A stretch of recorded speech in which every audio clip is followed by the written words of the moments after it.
जानते हैं मैं किसी तरीके का कोई पैसे नहीं कमाता। दोस्तों, मैं चाहता हूं कि जब वचन तेरा मेरे लैपटॉप से मैं पढ़ने जाऊं, मैं चाहता हूं कि आप अभी अपनी बाइबल, आपकी जो भी भाषा है, हिंदी, इंग्लिश, मराठी, तेलुगु, तमिल, गुजराती, जो भी आपकी भाषा है, देश और विदेश से आप जहां कहीं से भी अगर मेरी हिंदी आपको समझ आ रही है और आप अध्ययन करना चाहते हैं, मैं चाहता हूं कि आप अपनी बाइबल खोलें और मेरे साथ आप ये वचन को वहां से पढ़ें, जैसे मैं यहां से आपके लिए पढ़ने जा रहा हूं। क्या आप तैयार हैं? चलिए शुरू करते हैं। और याद रखिए, अगर आपको ठीक लगता है इस वीडियो को जरूर दूसरों के साथ में शेयर करें।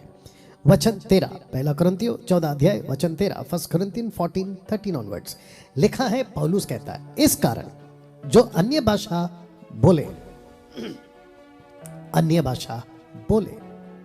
जी हाँ दोस्तों, ग्लोसा पौलुस जब लिख रहे थे तो उन्होंने बिल्कुल साफ कहा था कि जो भाषाएं, पृथ्वी की भाषा जो तुम बोलते हो, उस वक्त जब तुम बोल रहे होते हो वहां कोई ऐसा नहीं होगा जो इसको ना समझे और नहीं समझ पा रहा होगा, और तुम बोल रहे हो जबकि तुम्हें नहीं बोलना चाहिए। आगे मैं क्लियर करूंगा।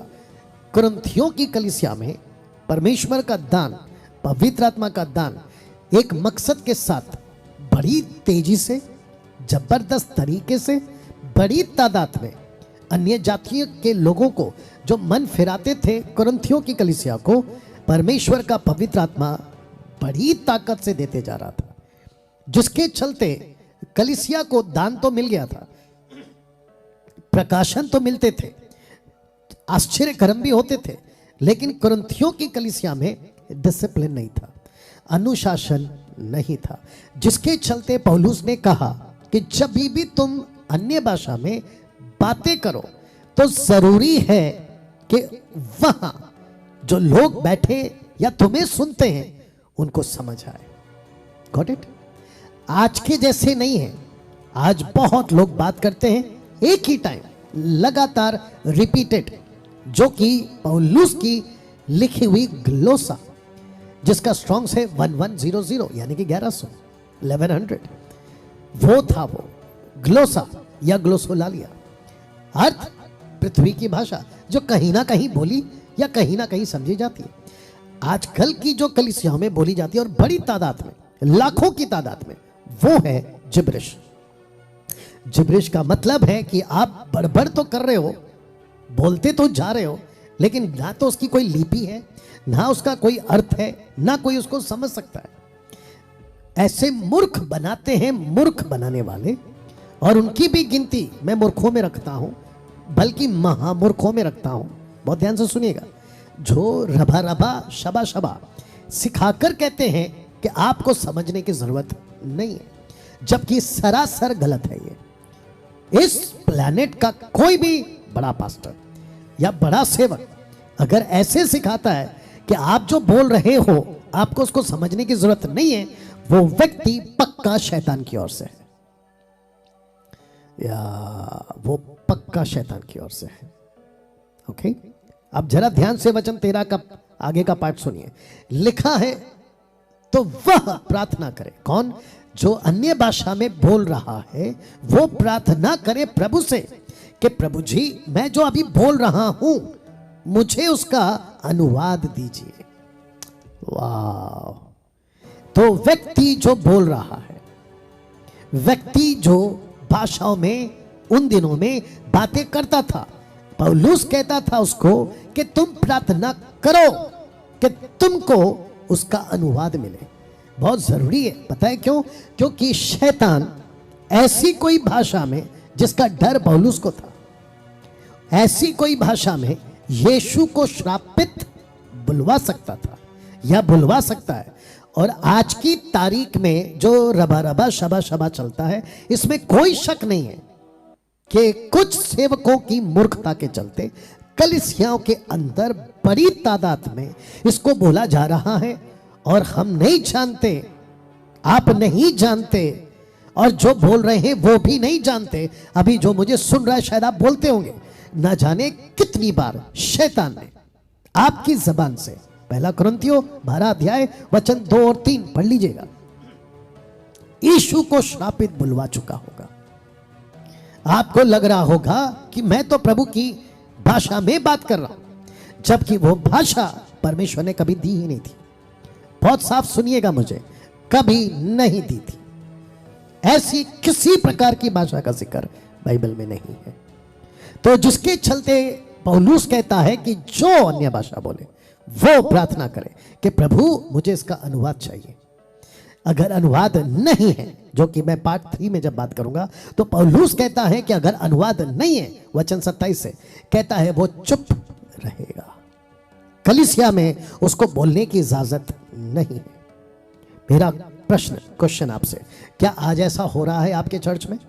क्या आपका पास्टर आपको चुप कराता है? नहीं कराता, बल्कि वो कहता है बोलते जाओ बोलते जाओ बोलते जाओ।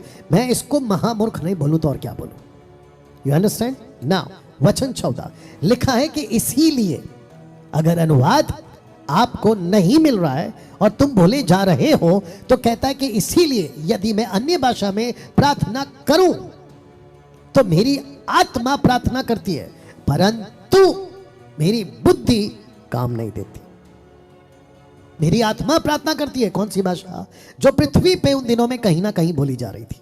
तो पौलुस कहता है वेरी गुड, तुम अन्य भाषा में प्रार्थना कर रहे हो। कौन सी? ग्लोसा। कौन सी? जो वहां तो नहीं समझ आ रही, लेकिन पृथ्वी के कहीं ना कहीं कोने में समझ में आ रही है उस व्यक्ति को, लेकिन वो व्यक्ति वहां पे नहीं है।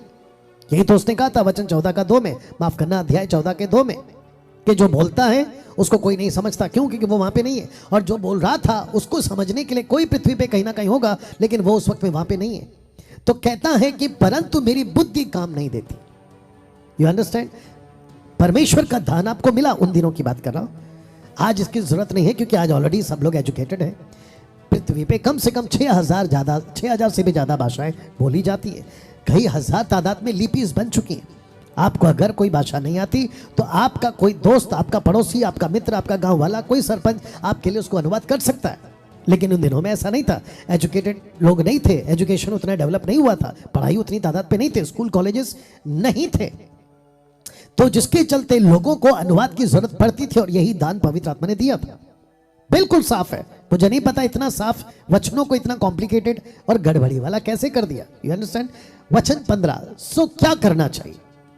मैं प्रार्थना तो कर रहा हूं अन्य भाषा में, मतलब ग्लोसा में, लेकिन मुझे नहीं समझ में आ रहा है और मुझे अभी तक उसका अनुवाद नहीं मिला है। मेरी आत्मा तो प्रार्थना कर रही है, लेकिन मेरी बुद्धि उसको नहीं समझ रही है। तो क्या करना चाहिए? वचन 15 में, सो क्या करना चाहिए? मैं आत्मा से भी प्रार्थना करूंगा, बुद्धि से भी प्रार्थना करूंगा। आत्मा से प्रार्थना करूंगा मतलब ग्लोसा में, बुद्धि से प्रार्थना करूंगा मतलब मैं जो बोल रहा हूं मुझे उसका अनुवाद मिल गया। वचन 13 में आप देख लीजिए, वचन 13 में प्रार्थना करो कि मुझे अनुवाद मिले, और वचन 15 कहता है कि ओके अभी मुझे अनुवाद मिल गया।